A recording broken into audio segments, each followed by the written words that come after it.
Early on Saturday morning, a large crowd of tearful mourners have already gathered at Diogo Jota's hometown, Gondomar in Portugal, before the funeral ceremony started at 10 a.m. at the Resurrection Church Chapel, where the burial ceremony is being jointly held for the Liverpool football player, Diogo Jota, and his brother,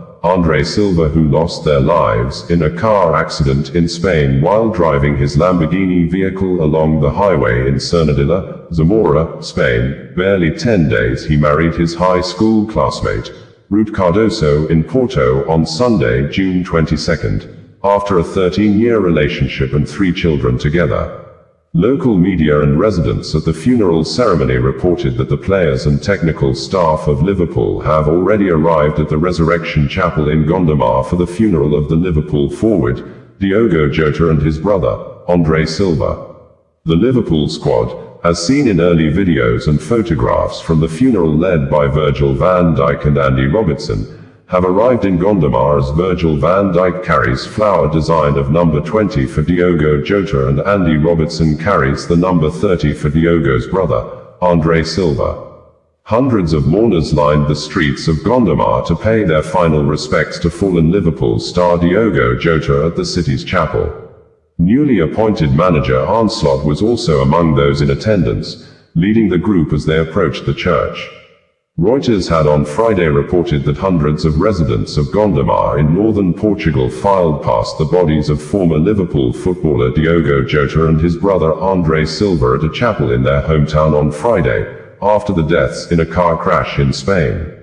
Adding, at an earlier private wake, Prime Minister Luís Montenegro, FC Porto President André Villas-Boas, Portuguese Football Federation President Pedro Proença, and Jota's longtime agent Jorge Mendes joined the brothers' family, including Jota's wife Rute Cardoso, who had married the footballer just weeks earlier. Cristiano Ronaldo, who Liverpool authorities said would not be attending the funeral ceremony, had on Thursday in a tweet sympathized with the bereaved and said, "It doesn't make sense. Just now we were together in the national team. Just now you had gotten married.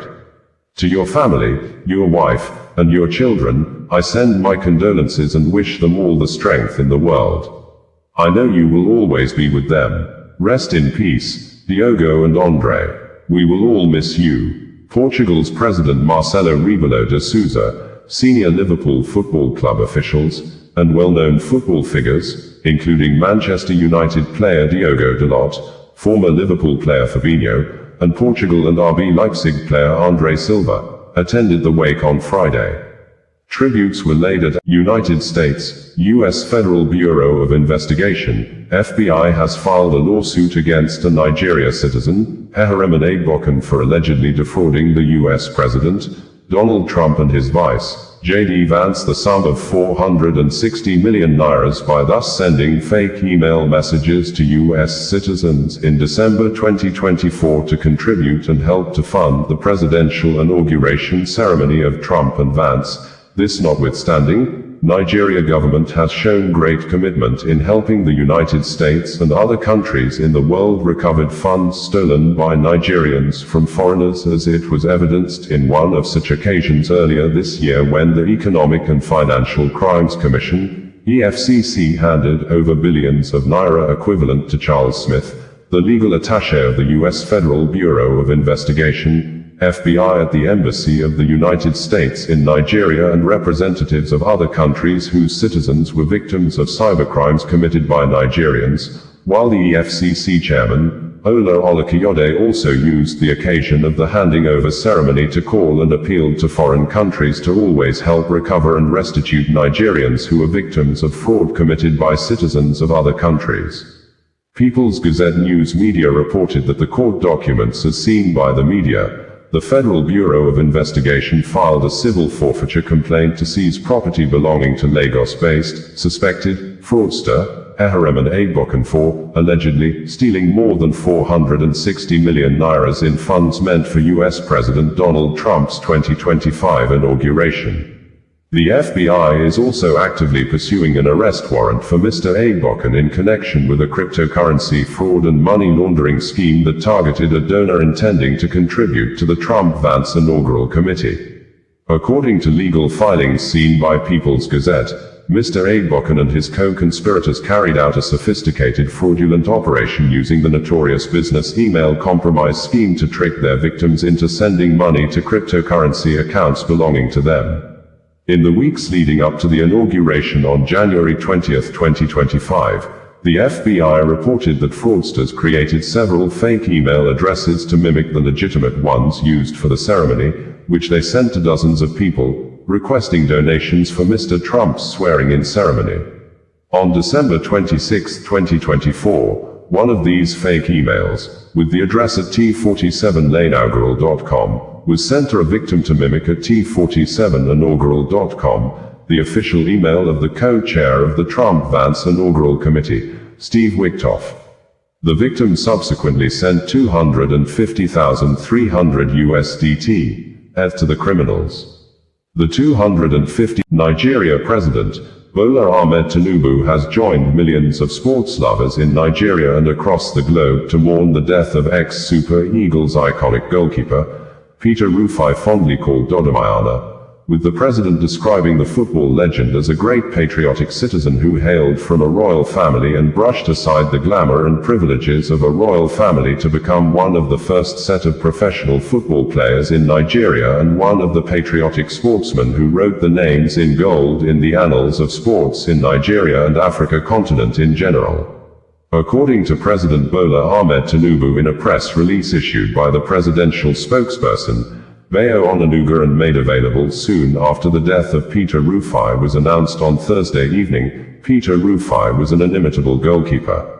In quotes, the statement reads, President Bola Ahmed Tinubu expresses great sadness at the passing of legendary Super Eagles goalkeeper Peter Rufai, who was 61. The president condoles with the Rufai family, friends, and football enthusiasts on the demise of the inimitable goalkeeper fondly called Dodomayana by his numerous fans and football lovers all over Nigeria. President Tinubu notes that Peter Rufai would be remembered as one of those patriotic sportsmen who wrote the names in gold in the sporting annals of Nigeria and the African continent.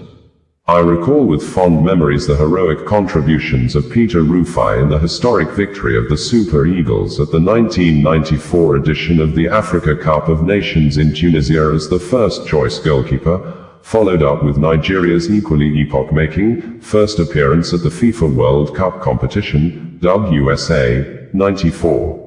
Rufai was also a strong member of the team at the subsequent edition of the competition in France in 1998.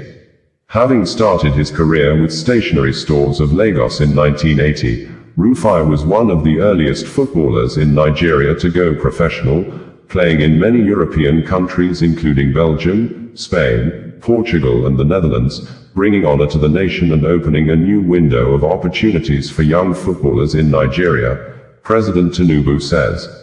After he retired from active football, Peter, a prince of the royal house in Adimu, Lagos, set up the Starroof Football Academy, where he continued to inspire, mentor and nurture young footballers. President Tinubu prays for comfort for all who mourn Rufai's loss and for the repose of Rufai's soul. July 3, 2025 was more or less like a Black Thursday for football lovers across the globe, as the death of the Nigerian legend comes as a dark day for the global football community. It also coincided with the sudden passing of a Portugal-born Liverpool forward, Diogo Jota, who died in a car. Annie Macaulay, the one that may be a good example of the statement, her yet-to-be-officially divorced husband and apparent king of women love affairs, Innocent Idibia aka Two-Face, Barber, who had said in a recent podcast interview that man can love one woman but for lovemaking, man is not built for one woman, a statement that is probably a fact of how he was seemingly and truly in love with just Annie Macaulay, but he was sleeping around with other women, and got Sumbo Ajaba and Pero Adeniyi pregnant that gave birth to his first son and daughter respectively, while he only got married to Annie Macaulay legally and traditionally.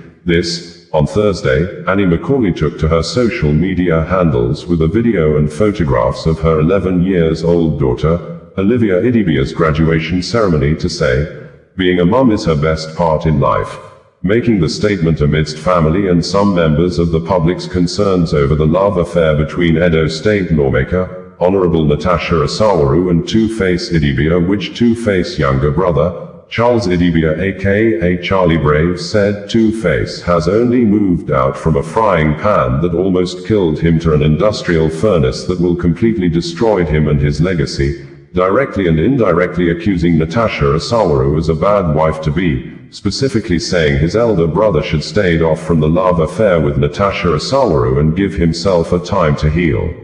In quotes, Annie Macaulay said, "Best part of my life is being a mom. My 11 years old superstar at official Olivier Dibia is graduating into high school. Graduated with 3 awards, Best in Reading, Writing and Storytelling. See me, see Godou." In the video, Olivia Idibia was seen smiling almost all through with her astonishing brown skin beauty, with her endless smiles and romantic gesture displays apparently looking attractive and eye-catching to many like her father. Two-Face's shining brown skin, bald head and sexy lips seem romantically and apparently causing some women some levels of affections.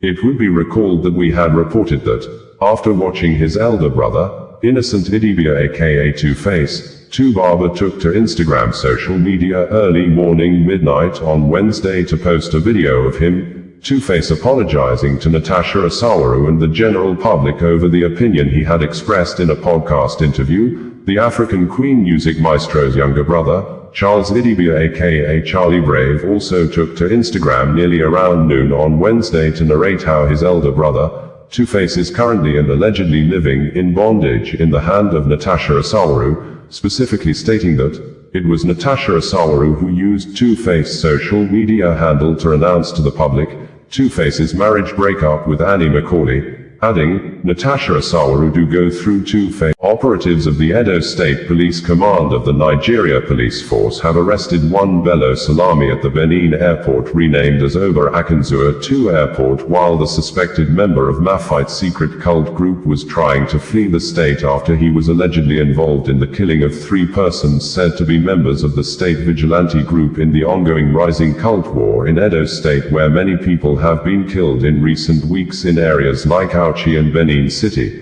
the state capital. According to the Edo State Police Command in a statement issued and made available by the command spokesperson, Moses Yamu, on Thursday evening, the fight against cultism and other heinous crimes in Edo State and the bid to restore confidence in the public has been further demonstrated by the Edo State Police Command with the recent successes recorded across the state, especially with the arrest of one Bello Salami, 33 years, member of the Mafite confraternity, who was fingered in the recent killing of 3 vigilante members along Wire Road in Benin City.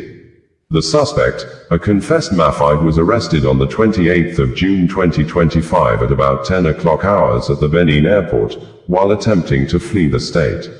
In another development, on the 26th of June 2025 at about 1500 hours, while acting on credible intelligence, operatives of the Aduawa division arrested the duo of Abdullahi Eriamieta, 18 years, and Moses Humphrey, 25 years, all members of the Vikings confraternity. On the same date at about 1800 hours, operatives of the South Ibi division arrested one Ahmed Hakim, 23 years, a member of the AA confraternity. Further investigation led to the arrest of Williams Kayode, 25 years, David Sylvester, 21 years, Osho Kitepu, 22 years, Emmanuel Monday, 27 years, and Daniel Ehishioya, 21 years, all residents of South Ibi in Etsako West local government area, as well as the recovery of 1 shotgun, 4 live cartridges, 2 battle axes, 1 cutlass, a bunker of ice, an illicit drug in their possession. All of them have confessed to being members of the AA confraternity. Similarly, operatives of Arua division led by the DPO acting on actionable intelligence arrested one Ogbe Osigele, 29 years, of Ebhokulik Poma at Adumbo Arua with a cut-to-size shotgun and 2 live cartridges. Efforts are ongoing to apprehend one Odion Osigele and 2 others now at large, who are also members of the AA confraternity. In the same vein, on the 28th of June 2025, operatives of the Ikpoma Area Command tracked and arrested one Ichua Odion, 22 years, at a hotel in Ikpoma, Israel Prime Minister Benjamin Netanyahu has commended and praised the efforts of personnel at the Israel Institute for Intelligence and Special Operations, known in Hebrew word as Mossad, over the fall of Bashar al-Assad regime in Syria early December 2024, apparently corroborating the statement issued by the Iran Supreme Leader, Ayatollah Khamenei, in late December 2024 that the fall of President al-Assad regime was a plan orchestrated by Israel and the United States, US, under the leadership of then-President Joe Biden. This, Israel Prime Minister Benjamin Netanyahu at the 68th session of the United Nations General Assembly on October 1, 2013, said that Iran directly participated in Assad's murder and massacre of tens of thousands of innocent men, women and children in Syria, used chemical weapons against its own people, and in 2010, the ousted Syrian President Bashar al-Assad had accused Israel of avoiding peace. And Syrian Foreign Minister Walid Muallim warned that in the event of a future war, Israeli cities would be targeted by Syrian missiles, an action Israel Prime Minister Benjamin Netanyahu believed to be the underground work of Iran's Supreme Leader, Ayatollah Khamenei. He had accused severally of being the root cause of war in the Middle East, specifically stating at the 68th session of the UN Assembly that, some 2,500 years ago, the great Persian King Cyrus ended the Babylonian exile of the Jewish people. He issued a famous edict in which he proclaimed the right of the Jews to return to the land of Israel and rebuild the Jewish temple in Jerusalem. That's a Persian decree, and thus began an historic friendship between the Jews and the Persians that lasted until modern times. But in 1979 a radical regime in Tehran tried to stamp out that friendship. As it was busy crushing the Iranian people's hope for democracy, it always led wild chants of death of the Jews. Now, since that time, presidents of Iran have come and gone. Some presidents were considered moderates, other hardliners, but they've all served that same unforgiving creed, that same unforgiving regime, that creed that is espoused and enforced by the real power in Iran, the dictator known as the Supreme Leader, first Ayatollah Khomeini and now Ayatollah Khamenei. Israel Policy Forum, in a publication published in December 2024, stated that the new Syria presents fresh challenges for Israel, stating that the Turkey-backed Sunni jihadist group, Hayat Tahrir al-Sham, HTS, was an al-Qaeda's former Syrian branch, and its leader, Abu Muhammad al-Golani, also known as Ahmed Hussein al-Sharaa, who is the current president of Syria, was a member of an early version. Anambra State Command of the Nigeria Police Force has attributed the cause of mass killing or massacre of a particular ethnic group of Ebonyi indigenes at Ogboji community in Arumba South local government area of the state on Monday at the late hour of the every Monday sit-at-home most people in the southeast states used as meeting days to an internal crisis rocking members of the Association of the Ebonyi Development Town Union in Anambra State,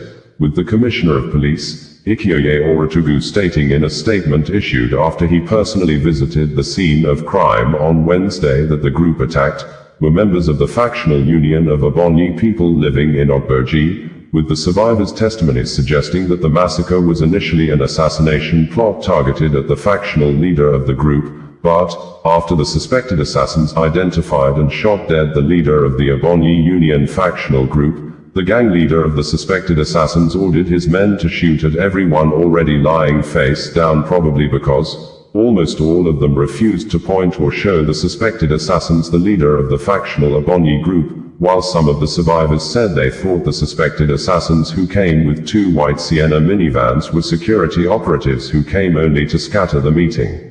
According to the State Police Command spokesperson, SP Tochukwu Akenga, in an interview on Thursday, NDI Anambra did not murder Ebonyi indigenes in the state.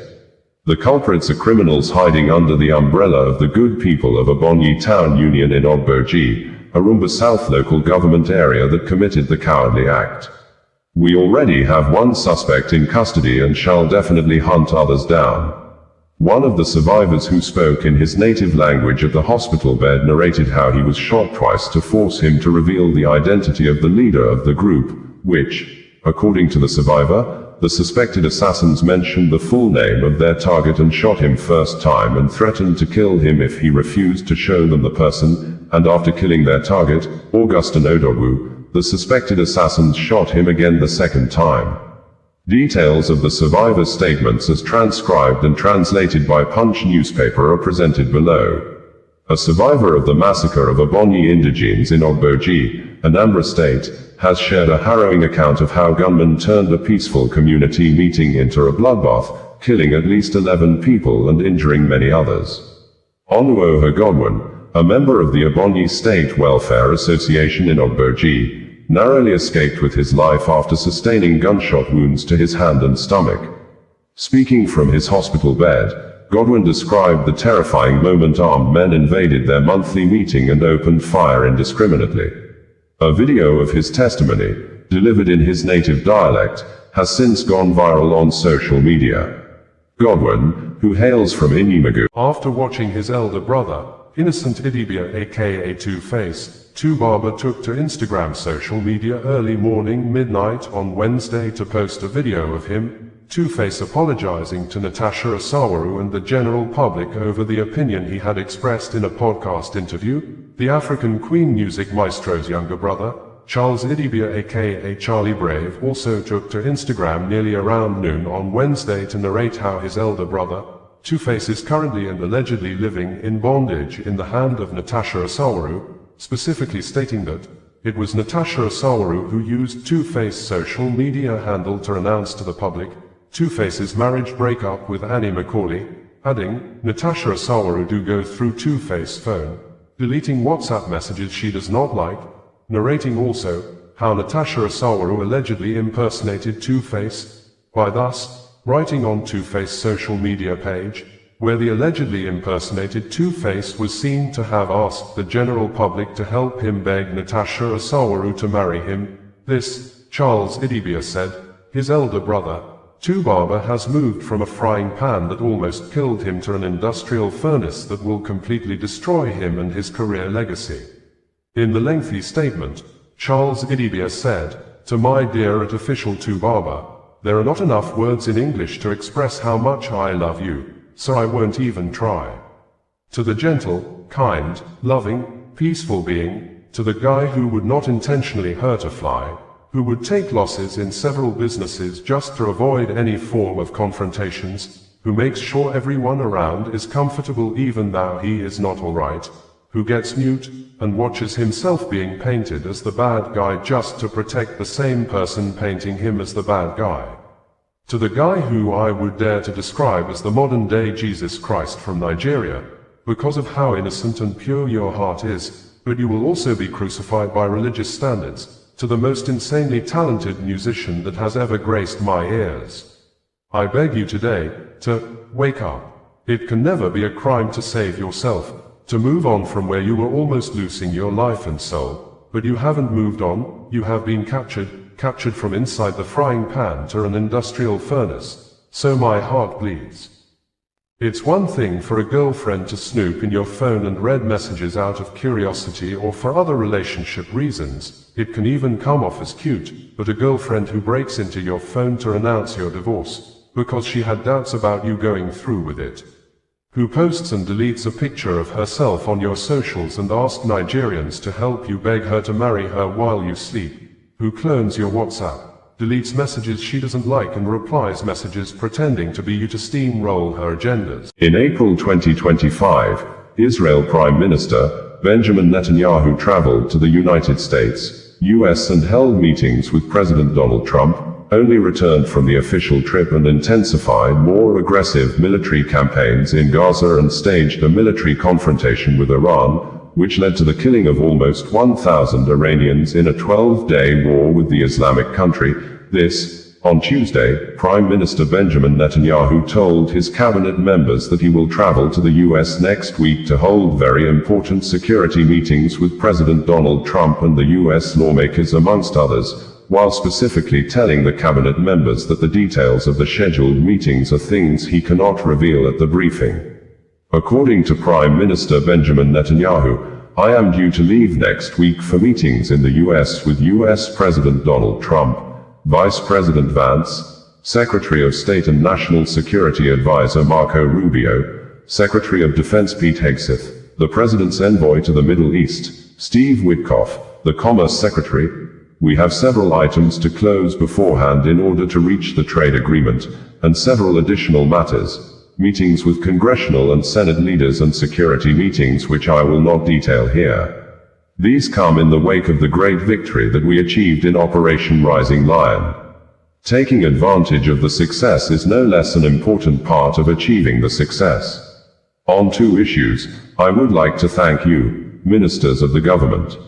You are doing the work, you have done, and are doing, critical work to realize these achievements. Of course, I would like to expedite the rebuilding, which includes almost all, if not all, of the ministries here. I think that there is great value in this, that there should be a unification of forces here. This finds expression among the people, but also in the government and the Knesset. I must also say something about the opposition, which during the Great Challenge, lined up, almost all of them. This is important and I hope that it will be preserved as a compass for the future. In any case, each and every one of you has my gratitude for the exceptional cooperation and for the excellent work. Thank you very much. While the Prime Minister, Benjamin Netanyahu meeting at the Koya in Tel Aviv, with the IDF General Staff Forum, together with Defense Minister Israel Katz and IDF Chief of Staff Lieutenant General Eyal Zamir, the Prime Minister commended the Major Generals of the IDF for their part in Operation Rising Lion in Iran and thanked them for their contribution to ensuring the eternity of Israel.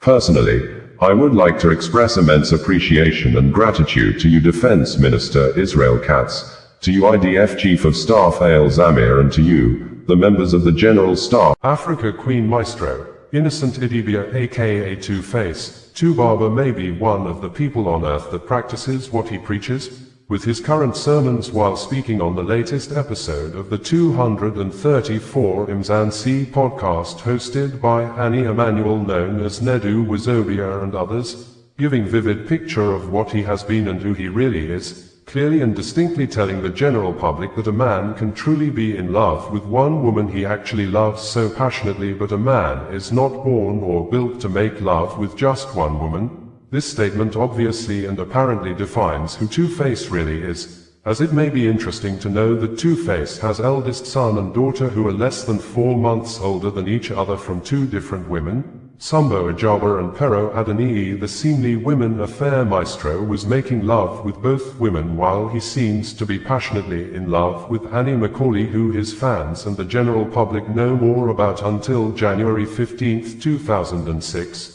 Sambo Ajaba gave birth to Two-Face's first son, Nino, and less than 4 months after, Pero Adonii in April 27, 2006 gave birth to the Adoma-born king of Afropop first daughter, Ehiko Oicho, and for years, Two-Face Idibia only married one woman he probably truly loved, Annie Macaulay, until January 2025 Two-Face Idibia announced an end to his 12 years marriage with Annie Macaulay and apparently switched his heart to another woman, an Edo-born lawmaker, Natasha Asawaru Igbenedian, who although appears to be the current only one woman Two-Face Idibia truly loved, but the Africa Queen music maestro may not deny making love with other women, like he said in 2006. The Africa Queen heart-melting love song released in 2004 that elevated and took Nigeria and Africa music to global stage or to be more widely accepted internationally can be sang to any woman. Two-Face Idibia is blessed with 7 children from 3 women, Sambo Ajaba, Nino, born January 15, 2006, and Zion, born April 29, 2008, Pero Adonii, Ehiko Oicho, born April 2006, Justin, 2008, and Alaulu Akitan, 2012, and Annie Macaulay Idibia, Isabella, born December 10, 2008, and Olivia, born January 3, 2014. The children look more like Two-Face facially and bodily. All the 3 women started their childbearing with Two-Face Idibia, and Natasha Asawaru Igbenedian is believed to be an already single mother of 10 years old son before her flower of love was plucked by Two-Face. Two-Face Idibia posted a video on his official Instagram page, and the video was reposted on a TikTok handle. Barrister Afeni Ejiofor, the former lawyer to the detained Biafra Republic agitation leader, Nnamdi Kanu, has called on Anambra state government under the leadership of Governor Charles Chukwuma Soludo and security agencies in the state to conduct a thorough investigation into the killing of 13 Ebonyi indigenes by yet-to-be-identified gunmen while the victims were having an end-of-month meeting at a location in Ogboji community, Arumba South local government area of Anambra State on Monday evening. It was gathered that the incident occurred around 5 to 7 p.m. on Monday when the unknown gunman invaded the venue of the meeting with two sport utility vehicles, SUV, and ordered the people at the meeting to lie face down and demanded for the group minutes of meeting before the unknown gunman opened fire on the victims, with 13 of them reportedly killed, which the Anambra State Police Command of the Nigeria Police Force confirmed 10 persons to be dead during the attack, stating, "Others sustained injuries." Residents from Oba community in Idemili local government area, a suburb of the Nigeria commercial city of Onitsha in Anambra State, also on Monday reported a case that a group of armed men in SUV vehicles were seen chasing after a young man along the Onitsha-Owerri road at about the same time of 5 p.m. According to the residents, the armed men succeeded in taking away the man after he could no longer run and surrendered to the gunman, who had made an attempt to shoot him around Rojeni tourist game village's vehicle U-turn point along the Onitsha-Owerri road.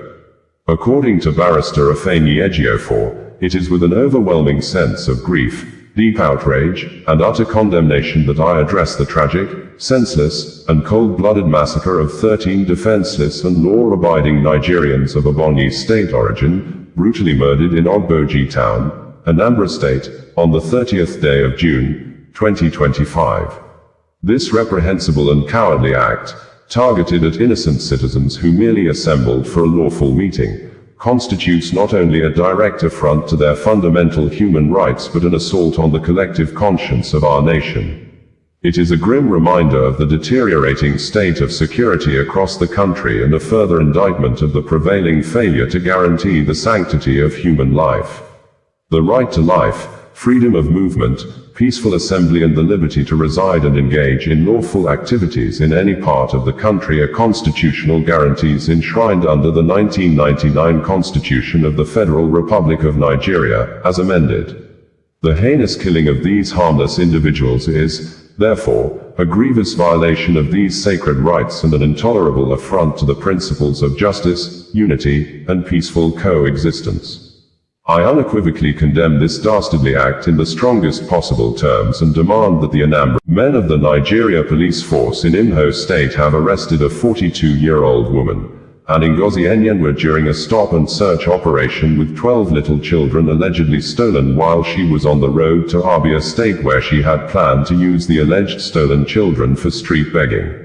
Imo State Police Command, in a news release made available at the weekend by the Command Public Relations Officer, DSP Okoye Henry, said the arrest of the woman has led to the discovery of a child trafficking network that exploits minors for street begging in Aba in Abia State. In the statement, the police said, the Imo State Police Command, through an intelligence-led stop-and-search operation, has arrested one Ngozi Enyenwa, 42 years old, of Amudum Ohakelem in Ngor Okpala local government area, and rescued 12 suspected stolen children on the 20th of June 2025 along the Owerri-Aba Express Road. This arrest led to the uncovering of a disturbing child trafficking network that exploited minors for street begging in Abia State. Upon her arrest, the suspect was found with several children whose appearance and condition immediately aroused suspicion. Consequently, the case was referred to the IGPX Squad Unit for discreet investigation. During interrogation, the suspect confessed to trafficking children from Ngor Okpala local government area to Aba, where they were coerced into street begging. She further disclosed that proceeds from their activities were allegedly sent to Shalom Motherless Babies Home in Okanyi, Esh local government area, Rivers State, where she claimed to be employed. As a result of the operation, 12 children between the ages of 5 and 13 were rescued. Their alleged names are as follows: Chinyere Naralis, 10, Favor Madufa, 13, Ugochi Pius, 13, Afeni Pius, 9, Favor Timothy, 10, Solomon Iheki Shinuike, 7, Chinaza Madufa, 10, Neoma Timothy, 9, Promise Maduenyenwa, 5, Gospel Chabuk, 9, Shindu Maduenyiwa, 11, and Chinonso Paul, 10, all from various communities in Ngor Okpala local government area.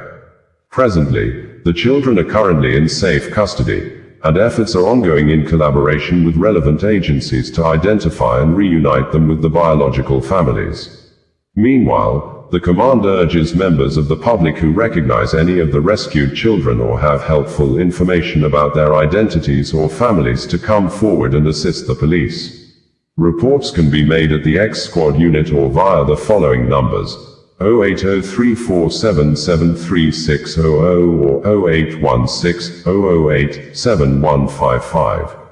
The Commissioner of Police, CP Aboki Danjuma. Bringing you the news in a more digital way.